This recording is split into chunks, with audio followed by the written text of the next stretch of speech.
മൂകം കരോതി വാചാലം പങ്കും ലംഘയത്തെ ഗിരിം യത്കൃപാത്തമഹം വന്ദേ പരമാനന്ദമാധവം. ഇന്ന് നാരായണീയം 96-ാമത്തെ ദശകത്തിലെ 3-ാമത്തെ ശ്ലോകം ചൊല്ലാം. അർത്ഥം പറയുന്നത് കിഴക്കേപ്പാട്ട് വാര്യത്ത് ഭാരതി. ശ്ലോകം: ധർമ്മം വർണ്ണാശ്രമാണം ശ്രുതിപഥവിഹിതം ത്വത്പരത്വേന ഭക്ത്യാ കുർവന്തോന്തർവിരാഗേ വികസതി ശനകൈഃ സന്ധ്യജന്തോ ലഭന്തേ. സത്താസ്ഫൂർത്തിപ്രിയത്വാത്മകമഖിലപദാർത്ഥേഷു ഭിന്നേഷ്വഭിന്നം നിർമൂലം വിശ്വമൂലം പരമമഹമിതി ത്വദ്വിബോധം വിശുദ്ധം. ഇനി ആ കർമ്മങ്ങൾ ആശ്രയിക്കുക, കർമ്മങ്ങൾ ചെയ്യണ്ട എന്ന് പറയണില്ല. കർമ്മങ്ങൾ കൊണ്ട് ഭഗവാന്റെ ജ്ഞാനം എങ്ങനെയാണ്, ഭഗവത് ജ്ഞാനം നല്ലോണം ഉണ്ടാവും. അങ്ങനെ ഭക്തി അങ്ങേയറ്റം ഉണ്ടാവും, മോക്ഷത്തിലേക്കത് നയിക്കും എന്ന് പറയുക. ധർമ്മങ്ങൾ വേണ്ട എന്ന് പറയണില്ല, കർമ്മങ്ങൾ വേണ്ട എന്ന് പറയണില്ല, ധർമാനുഷ്ഠാനങ്ങൾ വേണ്ട എന്ന് ഇവിടെ പറയണില്ല. ധർമാനുഷ്ഠാനങ്ങൾ വേണം. എന്തിനു വേണ്ടിയിട്ടാണ് ധർമാനുഷ്ഠാനങ്ങൾ? ഭക്തി ഉണ്ടാവണം. ധർമാനുഷ്ഠാനങ്ങൾ ചെയ്യുമ്പോൾ ഭക്തി ഉണ്ടാവണം. അത് കർമ്മങ്ങൾ ചെയ്യുമ്പോൾ കർമ്മങ്ങൾ ഫലേച്ഛ കൂടാതെ കണ്ട് ഒക്കെ ഭഗവാന് അർപ്പിതമായിട്ട് ചെയ്യണം. അങ്ങനെ ആവുമ്പോൾ ഭക്തി വർദ്ധിക്കും. ഭക്തി വർദ്ധിക്കുമ്പോൾ വൈരാഗ്യം ഉണ്ടാവും. വൈരാഗ്യം ഉണ്ടാവുമ്പോൾ ഭഗവാനെ പ്രാപിക്കാനുള്ളതായിട്ടുള്ള ശക്തി കൂടുതൽ വരും എന്നുള്ളതാണ് ഈ ശ്ലോകത്തിൽ പറയുന്നത്. ധർമ്മം വർണ്ണാശ്രമാണം, വർണ്ണാശ്രമങ്ങളുടെ ധർമ്മങ്ങൾ, ഓരോ വർണ്ണത്തിനും ഇന്ന ധർമ്മങ്ങൾ. വർണ്ണങ്ങൾ എന്ന് വെച്ചാൽ 4 വർണ്ണങ്ങൾ: ബ്രാഹ്മണൻ, ക്ഷത്രിയൻ, വൈശ്യൻ, ശൂദ്രൻ എന്നുള്ളതായിട്ടുള്ള 4 വർണ്ണങ്ങളുണ്ടല്ലോ. ആ 4 വർണ്ണങ്ങൾക്കും ഓരോരോ കർമ്മങ്ങൾ വിധിച്ചിട്ടുണ്ട്, വിധിക്കപ്പെട്ടിട്ടുള്ളതായിട്ടുള്ള കർമ്മങ്ങളുണ്ട്. ആ കർമ്മങ്ങൾ ആശ്രമങ്ങൾക്ക് ബ്രഹ്മചര്യം, ഗാർഹസ്ഥ്യം, വാനപ്രസ്ഥം, സന്യാസം, ഇതാണ് 4 ആശ്രമങ്ങൾ. ഇങ്ങനെയുള്ളതായിട്ടുള്ള 4 ആശ്രമങ്ങളിൽ ഉള്ളതായിട്ടുള്ള മനുഷ്യർക്ക് ചെയ്യേണ്ടതായിട്ടുള്ള ധർമ്മങ്ങൾ ഇന്നതൊക്കെയാണ്. 4 വർണ്ണങ്ങളിലുള്ളതായിട്ടുള്ള മനുഷ്യർക്ക് ചെയ്യേണ്ടതായിട്ടുള്ള ധർമ്മങ്ങൾ ഇങ്ങനെയാണ് എന്നൊക്കെ വേദങ്ങളിലും മറ്റ് വേദഗ്രന്ഥങ്ങളിലൊക്കെ പുരാണ ഗ്രന്ഥങ്ങളിലൊക്കെ വിധിച്ചിട്ടുണ്ട്. അതനുസരിച്ച് ചെയ്യുമ്പോൾ എങ്ങനെയാണെന്ന് വെച്ചാൽ അവരവർക്ക് വേണ്ടിയിട്ടല്ല ചെയ്യണത്, ഒക്കെ ഭഗവാനിൽ അർപ്പിച്ചുകൊണ്ട് ഇന്നത് എൻ്റെ ധർമ്മമാണ് എന്ന് വിചാരിച്ചിട്ട് ചെയ്യാം. അതല്ലാതെ കണ്ട് ഇത് ചെയ്തതുകൊണ്ട് എനിക്ക് ഇന്ന ഫലം വേണം എന്നുള്ളതായിട്ടുള്ള വിചാരത്തോടു കൂടി അല്ലാതെ കണ്ട് ഇതെൻ്റെ ധർമ്മമാണ് എന്നുള്ളതായിട്ട് ചിന്തയോടുകൂടി ചെയ്യുക എന്നാണ് പറയണത്. ധർമ്മം വർണ്ണാശ്രമാണ്. ഓരോരോ വർണ്ണങ്ങളിലും ഓരോരോ ആശ്രമങ്ങളിലും ഉള്ള ആളുകൾക്ക് ശ്രുതിപഥവിഹിതം, വേദമാർഗത്തിൽ വിധിച്ചിട്ടുള്ള ശ്രുതിപഥം, വേദമാർഗം, വേദങ്ങളിലും അതിൻ്റെ ഉപനിഷത്തുകൾ, ബ്രാഹ്മണങ്ങൾ അങ്ങനെയൊക്കെ ഉണ്ടല്ലോ, അതിലൊക്കെ വിധിച്ചിട്ടുള്ളതായിട്ടുള്ള ആ കർമ്മങ്ങൾ, ആ ശ്രുതിമാർഗത്തിൽ വേദമാർഗത്തിൽ വിധിക്കപ്പെട്ടിട്ടുള്ളതായിട്ടുള്ള ആ കർമ്മങ്ങൾ ശ്രുതിപഥവിഹിതം. എങ്ങനെ ചെയ്യണം? ത്വത്പരത്വേന ഭക്തിയാ, ത്വത്പരമായിട്ട് അങ്ങ് വിധിച്ചിട്ടുള്ളതാണ് ഇതൊക്കെ, ഭഗവാന് വേണ്ടിയിട്ടുള്ളതാണ് ഇതൊക്കെ, പരമാത്മാവ് നിശ്ചയിച്ചിട്ടുള്ളതാണ്, അതുകൊണ്ട് ഇതെൻ്റെ ധർമ്മമാണ് എന്നുള്ള നിലയിൽ ചെയ്യുക.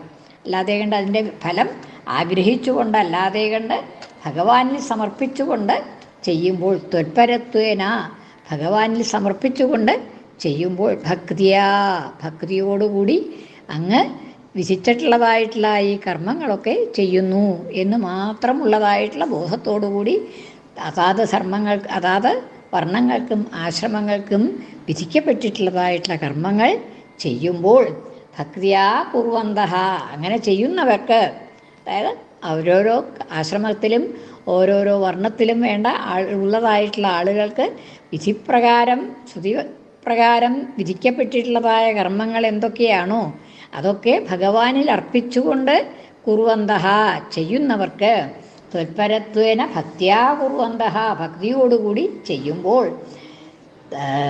അന്തർവിരാഗേ വികസതി, ഉള്ളിൽ വൈരാഗ്യം സംഭവിക്കും. അന്തർവിരാഗേ, ഉള്ളിലുള്ളതായിട്ടുള്ള വൈരാഗ്യം വികസിച്ചു വരും. വൈരാഗ്യം ക്രമത്തിൽ കൂടി വരും. അതായത് എനിക്കിതിലൊന്നും താല്പര്യമില്ല, ഞാനിത് ഭഗവാന് വേണ്ടി അർപ്പിക്കുന്നു, ഭഗവാന്റെ നിശ്ചയപ്രകാരം ഞാനിത് ചെയ്യണു എന്ന് പറയുമ്പോൾ എനിക്കതിനോടുള്ളതായിട്ടുള്ള ഫലങ്ങളോടോ ഒന്നും തന്നെ താല്പര്യം ഉണ്ടാവണില്ല. അപ്പം അങ്ങനെ ആ വിരാഗം ഉള്ളിൽ ആ വിരക്തി വരും എന്നാണ്. കർമ്മങ്ങളോടൊക്കെ വിരക്തി വരും. പിന്നെ ആ കർമ്മങ്ങൾ അപ്പം ചെയ്യാണ്ടാവും. വിരക്തി ഉണ്ടാവുമ്പോൾ കർമ്മങ്ങൾ ചെയ്യാണ്ടേ ആവണേന്ന് വിരോധമില്ല എന്ന് പറയുകയാണ് ഒടുക്കം. അല്ലാതെ കണ്ട് അവരവർക്ക് വിരക്തി വന്നിട്ടല്ലാതെ കണ്ട് കർമ്മങ്ങൾ ചെയ്യാതിരിക്കരുത്. ആ കർമ്മങ്ങളോടൊക്കെ വിരക്തി വരണത് എങ്ങനെയാണ്?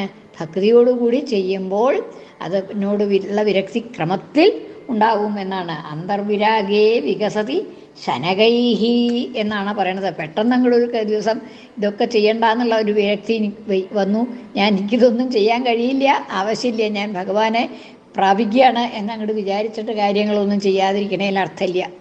അത് സ്വതേ അത് ചെയ്ത് അതാത് മാർഗങ്ങളിൽ കൂടി കർമ്മങ്ങളൊക്കെ ചെയ്ത് അതൊക്കെ ഭഗവാനിൽ തന്നെ അർപ്പിച്ചും കൊണ്ട് ചെയ്യുമ്പോൾ ക്രമത്തിൽ ആ വിരക്തി ഉണ്ടായി വരും എന്നാണ് പറയുന്നത്. ശനകൈഹി വളരെ സാവധാനത്തിൽ ആ വിരാഗം സംഭവിക്കുമ്പോൾ കുറുവന്തഃ അന്തർവിരാഗേ വികസതി. അത് പതുക്കെ ഇങ്ങനെ വികസിച്ച് വരികയാണ് ചെയ്യുന്നത് വൈരാഗ്യം എന്നാണ് പറയണത്.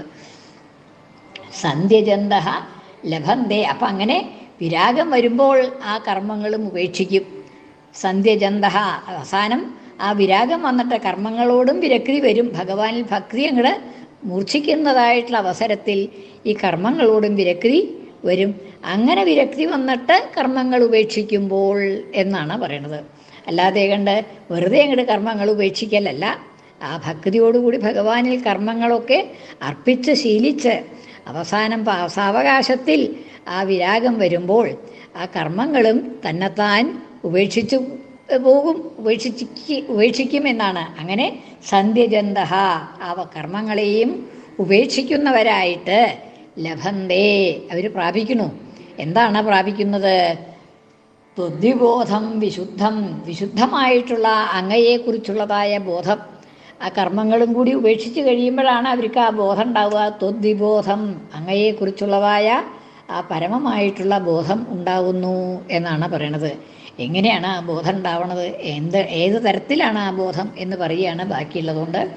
സത്താസ്ഫൂർത്തി പ്രിയത്വാത്മകമഖില പദാർത്ഥേഷു ഭിന്നേഷു അഭിന്നം നിർമൂലം വിശ്വമൂലം പരമം അഹം ഇതി ത്വദ്വിബോധം. അങ്ങയെക്കുറിച്ചുള്ളതായിട്ടുള്ള ആ ബോധം. എങ്ങനെയുള്ള ബോധം?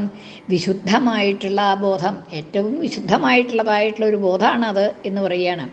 എന്താണ് ആ ബോധം എന്നാണ് മറ്റതിൽ പറയണത്. സത്താസ്ഫൂർത്തി പ്രിയത്വാത്മകം. സത്ത ഉണ്മ, ഭഗവാൻ എന്നുള്ളത് ഉണ്മയുടെ സ്വരൂപമായിട്ടുള്ളതാണ്. ഉണ്ട് സത്ത് എന്നുള്ളത് എന്താണ്? ഭഗവാൻ മാത്രമേ ഉള്ളൂ എന്നുള്ള ആ സത്തായിട്ടുള്ളത് ഭഗവാൻ മാത്രമേ ഉള്ളൂ. സത്താ സ്ഫൂർത്തി എന്ന് വെച്ചാൽ പ്രകാശാത്മകമായിട്ടുള്ളത്.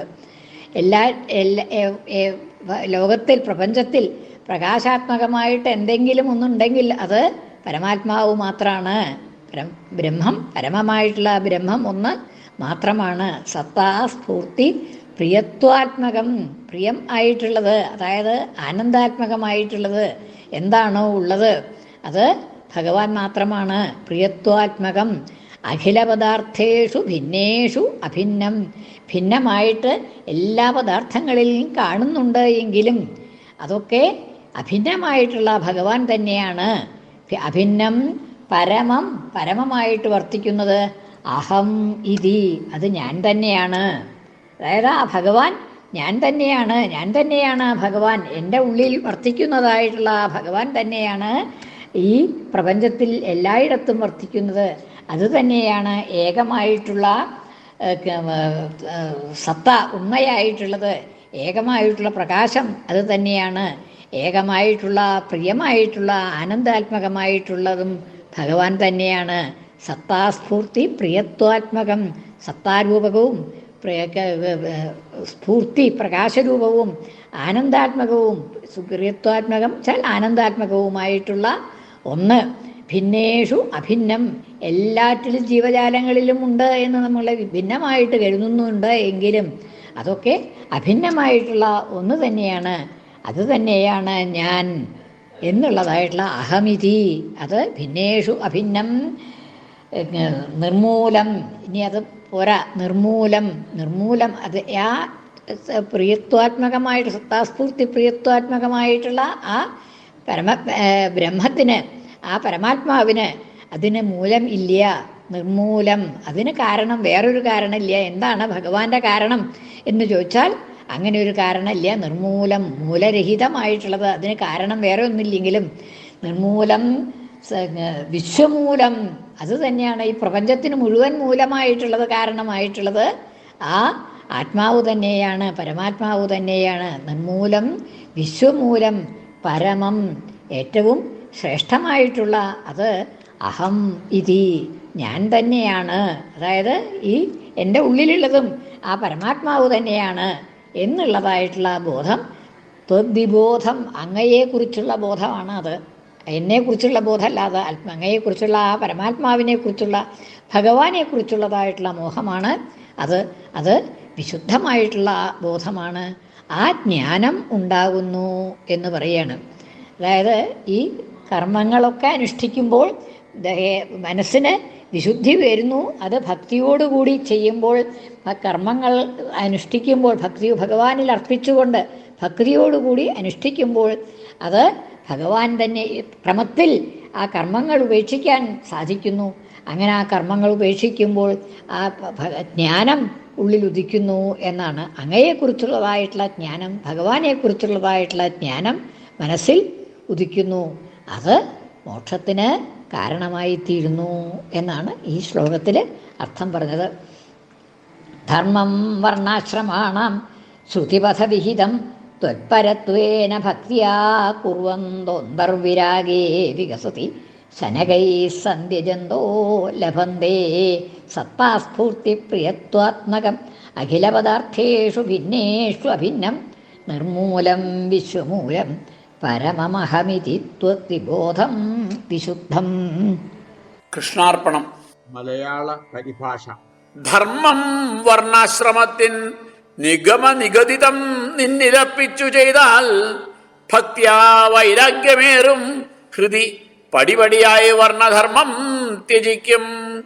വസ്തുക്കൾ ഭിന്നമാകുന്നവയുടെ തനിമായുണ്മ ശോഭാനുകൂലം മൂലം നിർമൂലമെല്ലാം അഹമിതി പരമം ബ്രഹ്മമായി കാണുമങ്ങേ. സർവത്ര ഗോവിന്ദനാമ സങ്കീർത്തനം. ഗോവിന്ദ ഗോവിന്ദ.